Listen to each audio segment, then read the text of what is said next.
창세기 13장 5절 말씀부터 9절 말씀까지 한 절씩 교독하도록 하십시다. 아브라함의 이름 롯도 양과 소와 장막이 있으므로 그 땅이 그들의 동거함을 용납지 못하였으니 곧 그들의 소유가 많아서 동거할 수 없었음이라. 그러므로 아브라함은 가축의 목자와 롯의 가축의 목자가 서로 다투고 또 가나안 사람과 브리스 사람도 그 땅에 거하였는지라. 아브라함이 롯에게 이르되 우리는 한 골격이라. 나나 너나 내 목자나 서로 다투게 말자. 같이 봉독하십시다. 내 앞에 온 땅이 있지 아니하냐. 나를 떠나라. 내가 좌하면 나는 우하고 내가 우하면 나는 좌하리라. 아멘. 오늘 이 본문 말씀은 고향을 떠날 때 롯과 함께 떠났던 아브라함의 가정이 이제 서로 나누어지게 되는 내용을 기록을 하고 있습니다. 아브라함과 조카 롯의 관계는 성경을 보면 부자지간의 관계만큼 밀접한 관계를 가지고 있다고 볼 수가 있습니다. 롯의 아버지가 일찍 세상을 떠나고 아브라함과 같이 롯이 살게 된 것으로 보면 부자지간의 관계로 볼 수가 있습니다. 또 고향을 떠나서 오랜 여행을 통해서 서로 밀접한 그런 관계에 있었다고 볼 수 있을 겁니다. 그럼에도 불구하고 아브라함이 오늘 본문 말씀에 보면 조카 롯에게 이제 나를 떠나라라고 말을 하고 있습니다. 아브라함이 조카 롯에게 나를 떠나라라고 하는 이 말은 굉장히 중요한 의미와 교훈을 우리에게 하고 있는 말씀입니다. 결론부터 말씀을 드리면 아브라함은 조카 롯과 또 자신과 또 조카 롯의 가족들과 자신의 가족들이 화목하고 계속해서 좋은 관계를 유지하기 위해서 나를 떠나라라고 권면을 하게 된 겁니다. 그래서 오늘 이 말씀을 통해서 아브라함이 말했던 나를 떠나라라고 했던 그 말의 의미와 또 그 말이 우리에게 주는 교훈 우리 좀 상고를 하면서 하나님께서 우리에게 주신 화목케 하라신 또 화평하게 하라신 그 사명과 의미를 잠시 상고하려고 합니다. 오늘 여기 첫 번째로 아브라함이 조카 롯에게 나를 떠나라고 했던 그 말에서 우리가 받을 수 있는 교훈이 무엇이냐는 겁니다. 첫째로 우리가 여기 생각해야 될 것은 목적이 분명해야 한다는 겁니다. 목적이 있어야 하고 목적이 분명해야 한다. 이 본문 말씀 8절에 보면 아브라함이 롯에게 이르되 우리는 한 권력이라. 너나 내 목자나 서로 다투게 말자. 오늘 아브라함이 조카 롯에게 나를 떠나라라고 했던 이유가 분명하게 나타나 있습니다. 무엇 때문입니까? 서로 다투게 말자. 계속 다투면 불화하게 되고 또 서로 관계가 나빠지고 급기야는 원수도 될 수 있는 그런 상황이 되어졌던 겁니다. 그래서 아브라함은 롯에게 떠나라라고 했는데 떠나라라고 했던 이유가 서로 나누어 살아야 하는 이유가 서로 다투지 않기 위해서 화목하기 위해서라는 분명한 목적이 있었다는 겁니다. 왜 다투게 되었습니까? 오늘 이 창세기 13장 6절에 보면 그 땅이 그들의 동거함을 용납지 못하였으니 곧 그들의 소유가 많아서 동거할 수 없었음이라. 땅이 그들이 함께 살 수 있는 상황을 감당을 못했다는 겁니다. 쉽게 이야기를 하면 하나님께서 아브라함의 고향을 떠나라 하시면서 내가 너로 큰 부자가 되게 하겠다 약속을 하셨는데 그 약속이 이루어졌다는 걸 알 수가 있죠. 소나 양이 숫자가 아브라함도 그렇고 롯도 그렇고 많아졌다는 겁니다. 양과 소가 많아지니까 무엇이 필요합니까? 먹여 살려야 할 목장이 필요하죠. 목초지가 필요합니다. 근데 그들이 살고 있는 그 땅에 있는 목장이 한계가 있었다는 겁니다. 오늘 본문 말씀에 보면 그곳에 아브라함과 롯만 사는 것이 아니고 가나안 사람과 브리스 사람도 함께 거했더라라고 기록을 하고 있습니다. 한정된 땅에 많은 사람들이 살면서 아브라함과 조카 롯의 재산이 많아지니까 특별히 양과 소의 숫자가 많아지니까 목장의 수요도 늘어났다는 거죠. 그러니까 자연스럽게 서로 다투게 되는 결과를 가져왔다는 겁니다. 무엇 때문입니까? 양과 소를 먹여야 하기 때문에. 목초지가 필요하고 또 그것을 확보하고 서로 더 좋은 곳에서 또 더 넉넉하게 양과 소를 먹이기 위해서는 다툼이 일어날 수밖에 없었다는 겁니다. 그래서 오늘 여기 8절 말씀에 있는 것처럼 아브라함이 롯에게 이르되 우리는 한 권력이라 너나 내 목자나 내 목자가 서로 다투게 말자라고 권면을 하고 있는 겁니다. 아브라함이 그 상황을 놓고 볼 때에 계속 그렇게 있으면 다툴 수밖에 없고 다른 해결책이 없었다는 거죠. 아브라함의 마음속에 분명한 한 가지 사실은 화목해야 되겠다. 더 이상 다투면 안 되겠다는 확실하고 분명한 목적을 가지게 되었다는 겁니다. 그 목표를 이루기 위해서 일을 어떻게 처리해야 할 것인가 아브라함의 생각이 나누어 사는 수밖에 없다라고는 결론을 내린 겁니다. 히브리서 2장 1절에 보면 그러므로 모든 들은 것을 우리가 더욱 간절히 삼갈지니 혹 흘러 떠내려갈까 염려하노라. 하나님으로부터 받은 모든 말씀들을 통해서 우리가 더욱 간절히 삼가야 한다. 삼간다. 삼간다는 헬라 원어의 의미가 전념한다, 몰두한다 그런 뜻이 있습니다. 하나님 주신 뜻에 우리가 몰두해서 전념해서 그 하나님 말씀대로 순종하도록 노력하라는 겁니다. 그렇게 해야만 흘러 떠내려가지 않는다는 겁니다. 그 삼간다는 말씀은 하나님 주신 말씀에 우리가 목표를 분명하게 두었다는 겁니다. 하나님 말씀을 순종해야 하겠다는 하나님의 뜻을 이루어야 한다는 명백한 목표가 있으면 우리의 삶이 흘러 떠내려가는 삶이 아니라는 거죠. 목적지와 목표가 없으면 이쪽으로도 갈 수도 있고 저쪽으로도 갈 수도 있고 아무 곳에나 형편과 처지에 따라서 갈 수 있고 할 수 있지만 분명한 목적과 목표가 있으면 그 목표와 목적을 이루기 위해서 절제하기도 하고 포기하기도 하고 또 열심히 노력하기도 하고 목표를 향해서 열심히 달려갈 수 있다는 겁니다. 오늘 아브라함은 마음속에 분명히 하나님께서 주신 이 롯과의 관계, 하나님께서 세워주신 롯과의 이 화목하고 사랑이 넘치는 가족의 관계를 다툼으로 인해서 깨어서는 안 되겠다는 목적이 그의 마음속에 자리 잡고 있었기 때문에 자신의 조카 롯에게 함께하는 즐거움이 있었지만 함께하는 기쁨이 있었지만 이제는 나누어서 살아야 하겠다는 결론을 내리게 된 겁니다. 나누어 살지만은 무엇이 중요하다는 겁니까? 같이 살면서 다투고 마음이 갈라지는 것보다는 나누어 살면서 이제까지 가졌던 화목했던 그 관계를 유지하는 것이 더 중요하다는 사실을 아브라함은 알았다는 거죠. 에베소서 4장 2절에 보면 모든 겸손과 온유로 하고 오래 참음으로 사랑 가운데서 서로 용납하고 평안에 매는 줄로 성령이 하나 되게 하신 것을 힘써 지키라. 하나님 우리에게도 주신 사명입니다. 하나님께서 하나 되게 하신 것을 지키기 위해서 열심히 노력하라고 말씀을 하고 있는 겁니다. 에베소서 2장 14절에 보면 그는 우리의 화평이신지라 둘로 하나를 만드사 중간에 막힌 담을 허시고 원수된 것 곧 의문에 속한 계명의 율법을 자기 육체로 폐하셨으니 이는 이 둘로 자기의 안에서 한 세 사람을 지어 화평하게 하시고 또 십자가로 이 둘을 한 몸으로 하나님과 화목하게 하려 하심이라. 원수된 것을 십자가로 소멸하시고 하나님께서 예수 그리스도를 이 땅에 보내어서 십자가에 못 박혀 죽게 하신 목적이 무엇이냐는 겁니다.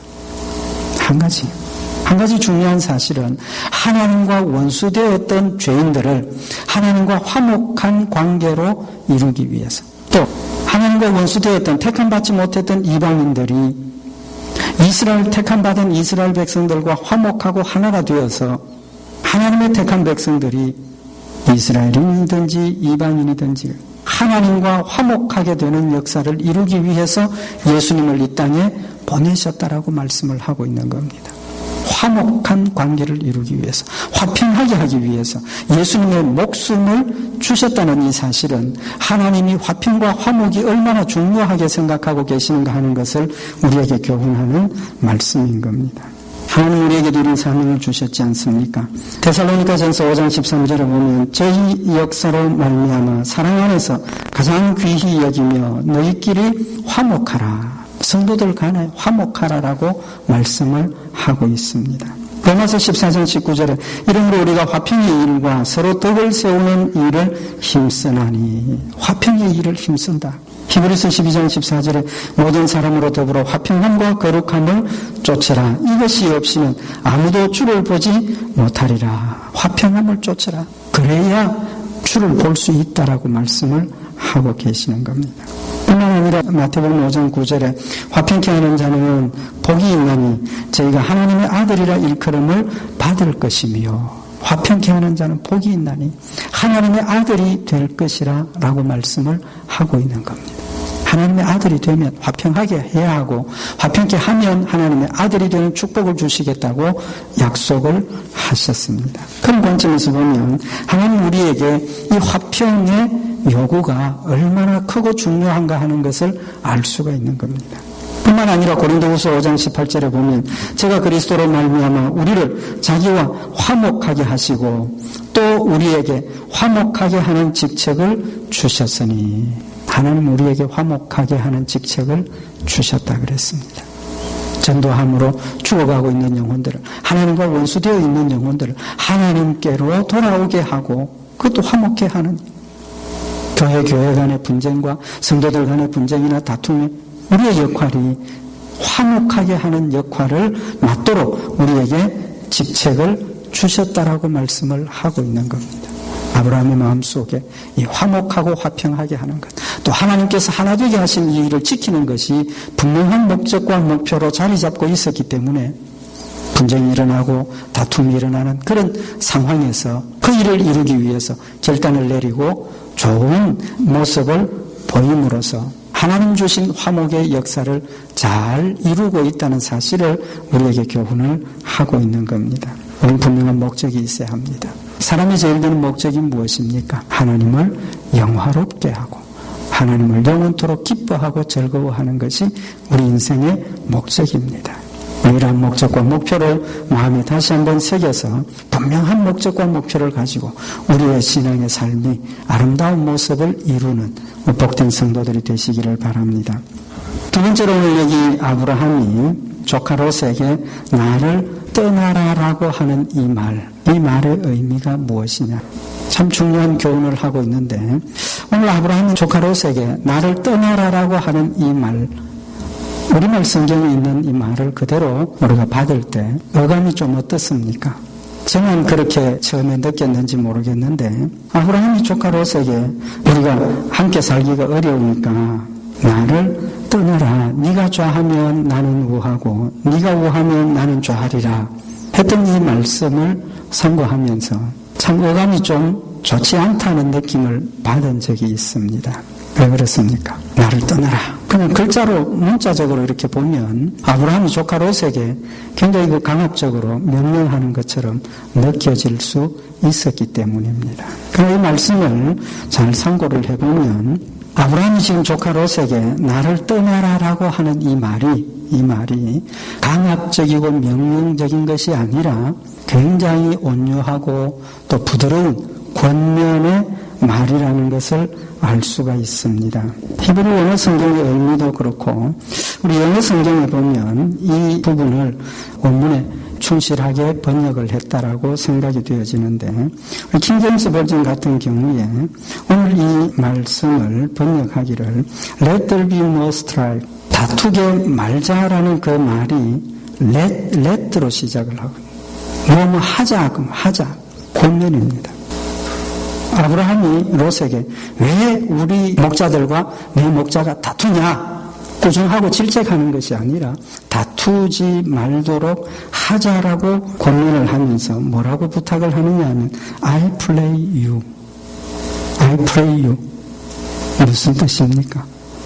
부탁하건대 부탁하는데 우리 이 목자들과 내 목자들 다투지 말게 하자라고 말을 하고 있다는 겁니다. 오늘 성경에 보면 다투지 말게 하자, 떠나라 그렇게 되어 있지만 원문의 의미는 부탁하는 말이라는 거죠. 또 9절에 있는 이 말씀도 영어 성경에 보면 I pray you 부탁하건대 나를 떠나라라고 말을 하고 있다는 겁니다. 명령이 아니고 부탁이라는 거죠.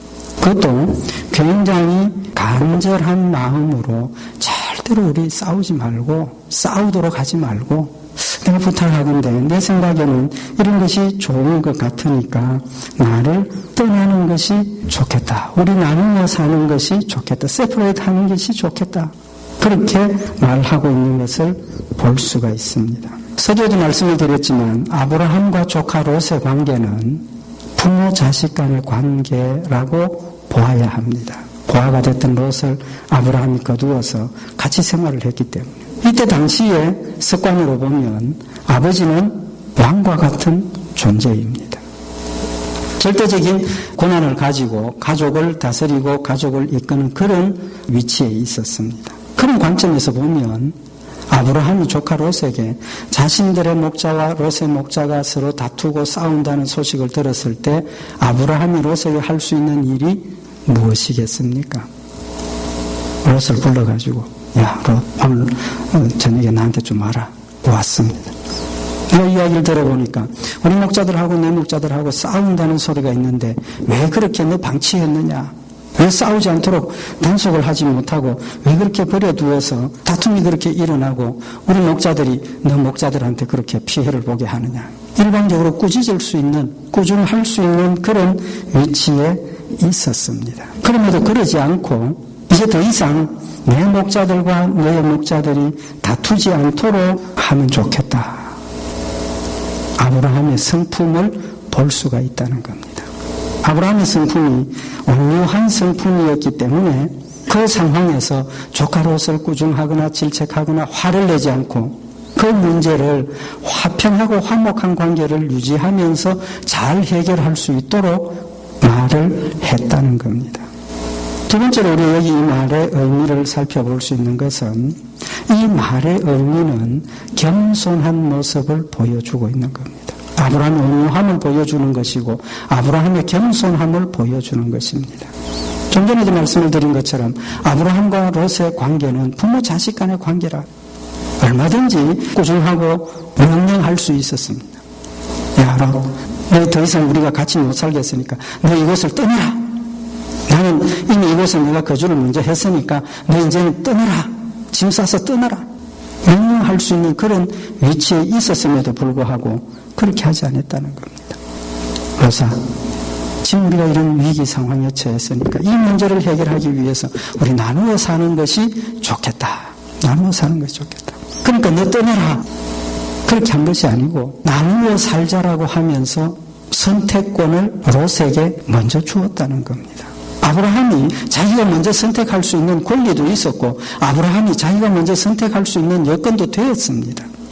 그럼에도 불구하고 그것을 버리고 롯에게 네가 먼저 선택해라. 네가 좌하면 나는 우할 것이고 네가 우하면 나는 좌하겠다. 자기를 낮추는 거예요. 겸손히 자기의 권리를 포기하는 거예요. 무엇을 위해서?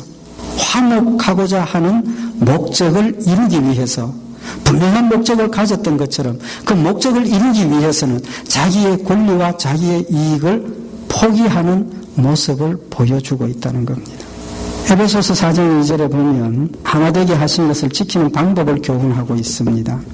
에베소서 4장 2절에 모든 겸손과 온유로 하고 오래 참음으로 사랑 가운데서 서로 용납하고 평안을 내는 줄로 성령이 하나 되게 하신 것을 힘써 지키라라고 말씀을 하고 있는 겁니다. 성령이 하나 되게 하신 것을 힘써 지킬 수 있는 방법이 모든 겸손과 온유로 하라. 뿐만 아니라 사랑 가운데서 오래 참음으로 서로 용납하라라고 말씀을 하고 있는 겁니다. 이미 아브라함은 하나님께서 맺어주신 이 아름다운 사랑의 관계를 유지하기 위해서는 온유해야 하고 겸손해야 한다는 사실을 알고 있었다는 겁니다. 깨닫고 있었다는 겁니다. 그래서 온유함으로 그 문제를 해결하려고 노력을 했고 겸손함으로 그 문제를 해결하려고 하는 모습을 우리에게 보여주고 있는 겁니다. 베드로전서 3장 8절에 보면 너희가 다 마음을 같이하여 최율하며 형제를 사랑하며 불쌍히 여기며 겸손하며 불쌍히 여기고 겸손하고 서로 자비로운 모습을 보이라는 겁니다. 빌립보 2장 5절에 보면 너희 안에 이 마음을 품으라 곧 그리스도 예수의 마음이니 그는 근본 하나님의 본체시나 하나님과 동등됨을 취할 것으로 여기지 아니하시고 사람의 모양으로 나타나셨음에 자기를 낮추시고 죽기까지 복종하셨으니 곧 십자가에 죽으심이라. 예수님의 십자가의 죽으심은 온유하고 겸손함의 본을 보여주신 것이고 온유하고 겸손함의 열매로서 하나님과 원수되었던 죄인들을 하나 되게 하는 화목하게 하는 열매를 맺었다는 사실을 우리에게 교훈을 하고 있는 겁니다. 아브라함은 온유하고 겸손했기 때문에 화목할 수 있었다는 겁니다. 겸손의 모습이 어떤 모습입니까? 겸손이 어떤 의미입니까? 빌립보 2장 3절에 보면 아무 일에든지 다툼이나 허영으로 하지 말고 오직 겸손한 마음으로 각각 자기보다 남을 낮게 여기고 낮게 여긴다가 아니라 남을 낮게 나보다 낮게 여긴다. 헬라 원어의 의미는 낮다 하는 말은 능가한다, 탁월하다 그런 뜻이 있습니다. 그러니까 다른 사람을 나보다 훨씬 능가하는 존재로 인정을 하라는 겁니다. 다른 사람을 나보다 탁월한 존재로 인정을 할 때 겸손할 수 있다는 겁니다. 예수님께서 본을 보이신 일 우리 너무 잘 알고 있지 않습니까? 예수님 십자가의 죽으심을 앞두고 제자들의 발을 씻기신 사건. 제자들의 발을 씻긴 사건은 참 중요한 예수님의 겸손의 본을 우리에게 보여주신 겁니다. 예수님께서 뭐라고 말씀을 하셨습니까? 내가 스승으로 제자들의 발을 씻겼다.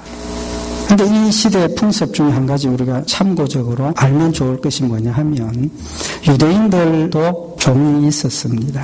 이방인들만 종이 있은 것이 아니고 유대인들 중에도 종이 된 사람들이 있습니다. 그런데 이스라엘 사람들이 종들 가운데서 유대인들의 종, 유대인으로서 종된 사람에게 시키지 않는 것이 한 가지 있었습니다. 그게 뭐냐 하면 발 씻기는 일. 이방인의 종은 손님이나 주인이나 식구들 발을 씻기게 만드는데 유대인의 종은 절대로 발을 씻기는 일을 시키지 않았다는 겁니다. 그렇다면 예수님께서 제자들의 발을 씻긴 그 의미가 예수님 자신이 스스로 얼마만큼 자신을 낮추셨는가 하는 것을 알 수 있을 겁니다.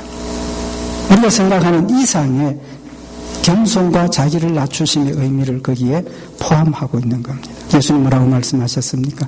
내가 이렇게 너희들의 발을 씻기는 것은 너희도 이와 같이 행하도록 하기 위해서 내가 본을 보인 것이라고 말씀을 하셨습니다. 겸손할 수 있어야 돼. 낮출 수 있어야 돼. 나는 나보다 낮게 여기는 그런 마음이 있을 때 온유하고 겸손하게 하나님께서 주신 화목과 화평의 관계를 유지할 수 있다는 사실을 말씀을 하고 있는 겁니다. 로마서 12장 10절에 보면 형제를 사랑하여 서로 우애하고 존경하기를 서로 먼저 하며 베드로전서 2장 17절에 보면 못 사람을 공경하며 형제를 사랑하며 하나님을 두려워하며 왕을 공경하라. 겸손의 의미는 다른 말로 하면 다른 사람을 공경하고 존경한다는 거예요. 존경한다는 거예요. 남을 나보다 낮게 여긴다는 거예요. 존경한다는 거예요. 모든 면에서 다른 사람을 나보다 낮게 여기고 존경한다면 화평과 화목의 관계가 아름다운 모습으로 이루어질 수 있을 겁니다. 아브라함은 부모 자식 간의 그 사랑의 관계를 유지하기 위해서 분명한 목적을 가지고 그 뜻을 이루기 위해서 겸손과 온유함으로 롯에게 대했고 부탁을 했고 그래서 아름다운 가족의 사랑의 관계를 끝까지 유지할 수 있었다는 사실을 우리 말씀을 통해서 한번 마음에 다시 한번 새기면서 하나님께서 우리에게 주신 화목하게 하신 이 직책, 이 직분 우리도 잘 감당하기 위해서 그리스도의 사랑으로 우리 마음속에 충만히 채우고 우리는 늘 온유하고 겸손함으로 하나님께서 하나 되게 하신 이 일을 끝까지 잘 감당하는 그래서 하나님 약속하신 축복을 풍성히 받아 누리는 복된 성도들이 되시기를 바랍니다. 기도드리십시다. 사랑하는 하나님 아버지, 아브라함은 아버지로서의 권위와 또 특권을 가지고 있었지만 하나님께서 화목하게 하라 하시고 하나 되게 하라 하신 그 말씀을 지키고 순종하기 위해서 조카롯에게 온유하고 겸손한 모습으로 자기의 것을 포기하며 사랑하게 하신 그 사랑을 실천한 내용을 저희들이 상고하였나이다. 하나님, 이 시간 그리스도의 사랑으로 우리 마음속에 다시 한번 충만하게 하시고 우리는 늘 온유하고 겸손한 마음으로 모든 일들을 대하고 또 처리하여서 하나님께서 하나 되게 하신 것을 힘써 지키며 하나님 하나 되게 하신 기쁨이 늘 충만한 우리 성도들과 교회가 되도록 주님을 채워 주시옵소서. 우리 주 예수님 이름으로 기도드리옵나이다. 아멘.